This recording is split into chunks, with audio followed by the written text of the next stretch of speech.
Hello, everyone. My name is Josh, and this is the Ignite version, at least the Tuesday Ignite version of the Skype for B recap. Skype for B recap for now, but more on that in a little bit.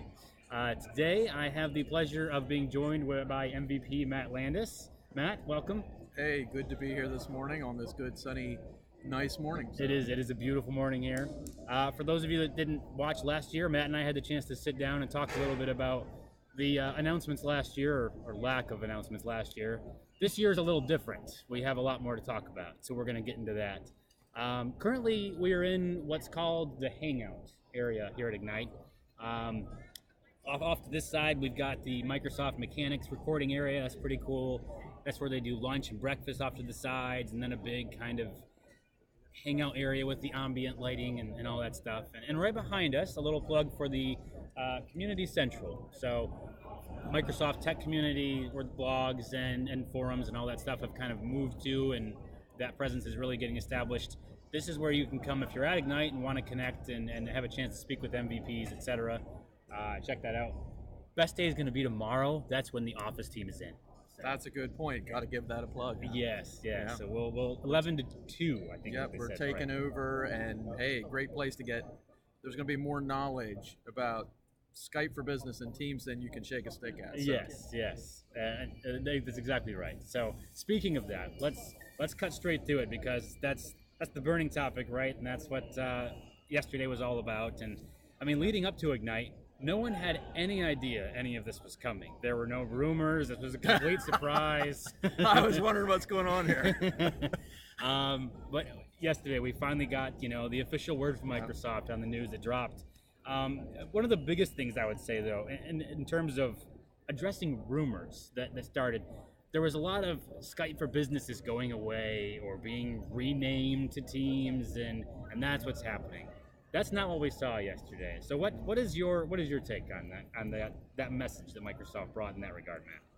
Well, I think the message that we have is that Teams is the future, but Skype is here for now.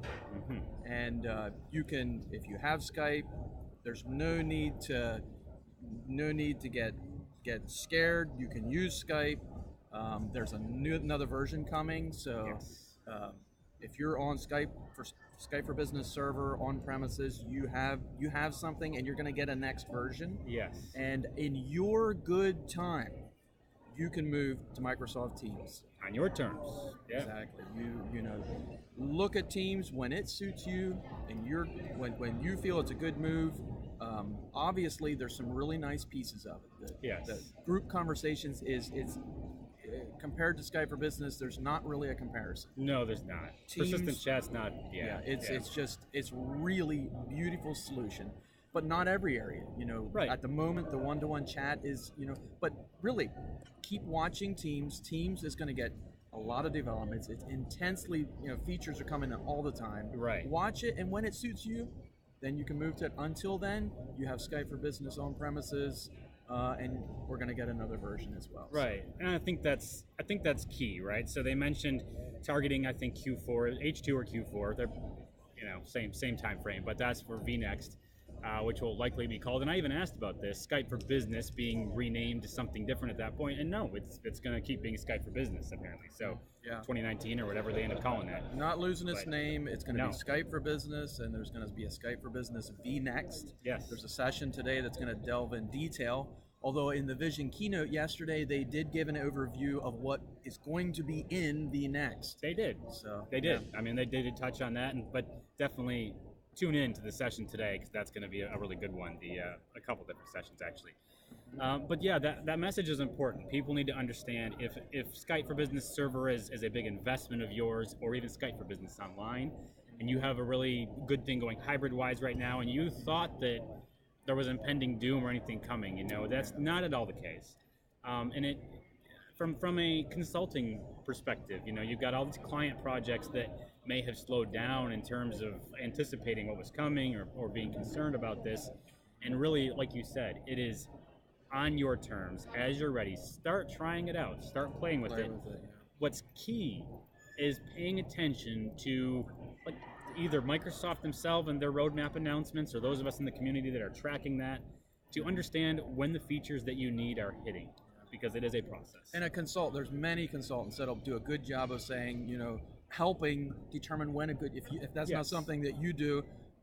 Lots of MVPs, lots of Skype for Business consultants, Teams consultants that will let you know. Like I said, the one-to-one chat is not going to be real exciting for most people at the moment. But going forward, you're going to see, actually, they've already announced things like, one of the things that was missing in the one-to-one chat is the ability to have a contact list like Skype for Business. But they've already noted that that's in the works. So it's going to keep coming in, and when it suits you, when you're happy, then you can transition, and it's flipping a toggle switch.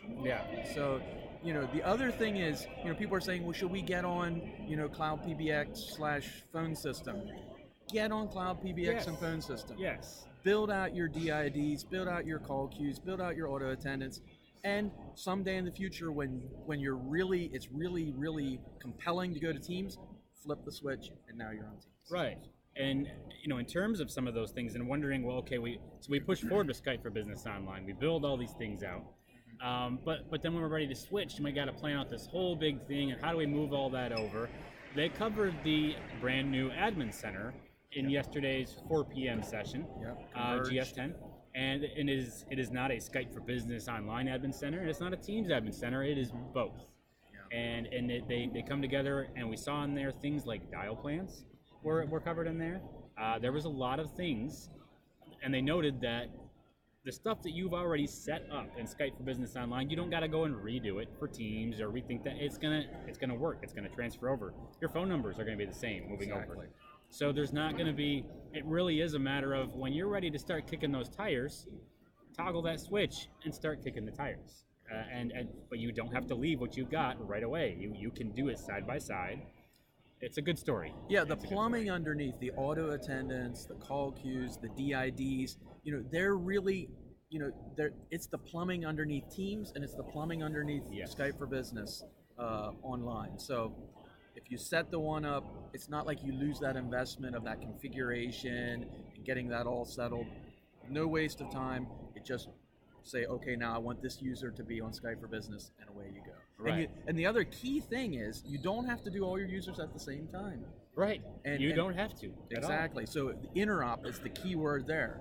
So in other words, a Skype for Business user can call a Teams user and vice versa. So and you can even switch a user back if you really needed to for some reason at the time. It's not a permanent thing when you do it. So changing gears a little bit from quelling concerns about what this news was going to be versus what it actually is, and moving on to some of the more the components that jump out at me as the nerd in me about those are cool features. Let's talk a bit about some of that stuff. One of the things I loved seeing was the meeting recording. Absolutely transformative. That is amazing. This is something we've wanted for who knows how long. We know it was capable. It's possible to do it, and now they're bringing it. So the ability to have a meeting, and when you're done, it's transcribed to play text. It all back. Transcribe it. Oh my god, and search that. So obviously everything's persistent. So when you search in a conversation, really. That ability, if you didn't make the meeting, to know what went on. Super. I mean, these are the kind of things that are going to pull people into Teams, not kick them into Teams. They're going to say, we want those transcribed meetings. It's cool. Exactly. I mean, you remember a word that was spoken, not necessarily something shared, and you go search in the meeting for that word, and you go to the different points in the meeting where that occurred. And we're not talking about, well, we recorded audio and we got these things from the meeting, but the video is not. Everything about the meeting is recorded. It's amazing. And the side benefit is we're going to see much friendlier meetings across all organizations now. That is a really interesting aspect that I'm certain I've already noticed myself in Teams. You pay more attention to how you compose an initial message, and it might bring some more civility to meetings. Yes. How about that? It's an interesting side effect of persistence. There is a very interesting component there, and it will change the way we work and think about working on the fly. So possibly there might be some reasons to turn it off to get super candor, but we'll navigate that world, I'm sure. You know, and you might have legal departments or whatever saying, "Oh, definitely turn that Obviously, off right now." But hey, you know, cross those bridges when we get there. Okay, so before we wrap up, one thing I wanted to kind of toss the ball over to you on is I know Landis Technologies is has been riding this wave at the front of it when it comes to the Teams and Skype for Business transition. So can you tell us a little bit about what's going on with Attendant Pro and what you guys have done there to get ready for this?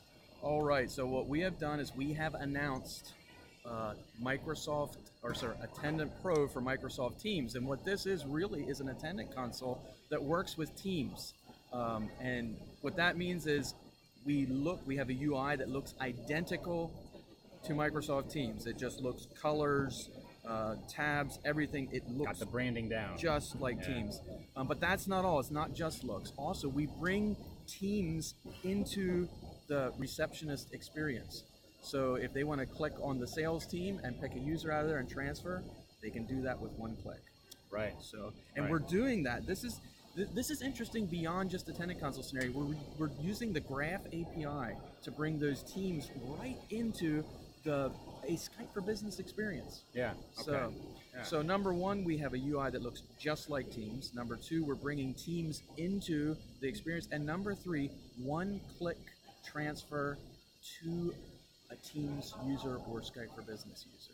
All right. So that's what we're doing, and our product, Attendant Pro for Teams, really demonstrates that Microsoft is making APIs.